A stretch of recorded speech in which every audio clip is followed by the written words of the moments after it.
this video is on compound interest.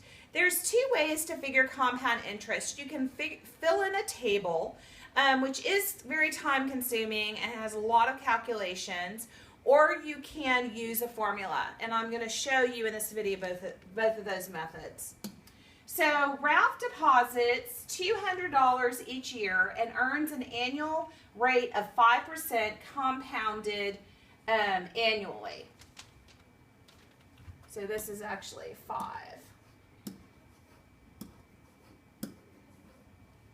And how much does he earn in interest? What is his ending balance after 5 years? So he starts out, he deposits $200, and his new balance is $200.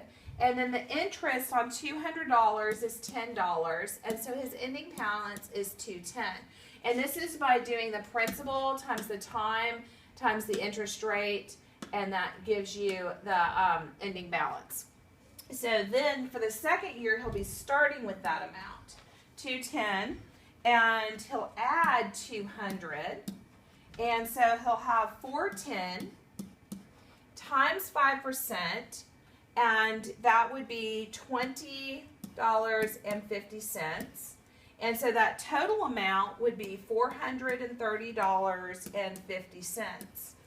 And then that amount would slide over here, $430.50, add $200 for $630.50, and then 5% of that would be $31.53, and then add that up, and it would be $662.03, and bring that over, $662.03, add $200, $862.03, 5%, $43.10, add those up, $905.13, bring that down, $905.13 plus 200 totals 1105.13 times 5% would be 5526, added up for 1160.39. Now, this is a lot of calculations, and I used a calculator and did all of this work to fill in the whole chart. This is how you would do it. So again, the amount deposited, the new balance, 5%, get the interest added up. That's your new balance for the new year. Add 200, get a total, 5% added up. That's your total for the third year. And it just goes, it slides through that. So that's how you would fill in a table. The other way to do this is by just a formula. But this is it's an advanced formula. And this formula, you really have to have an advanced calculator to do, because you're going to have to do to the power of like 5, 10, things that it would be really tiresome and ridiculous to keep multiplying over and over and over again.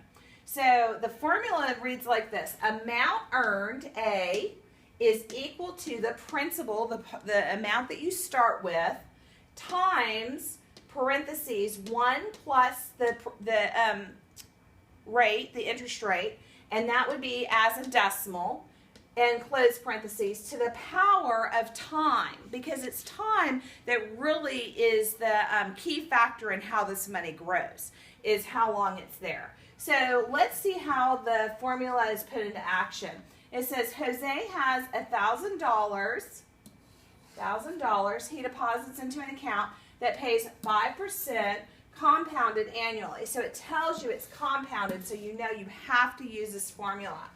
And how much does he have after 10 years?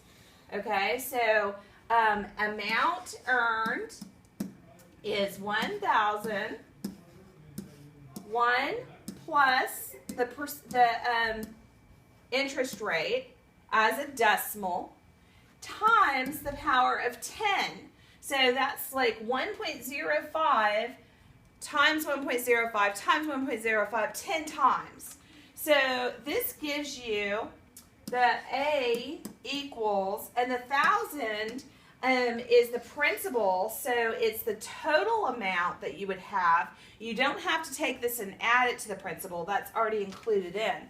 So it would be 1628.90.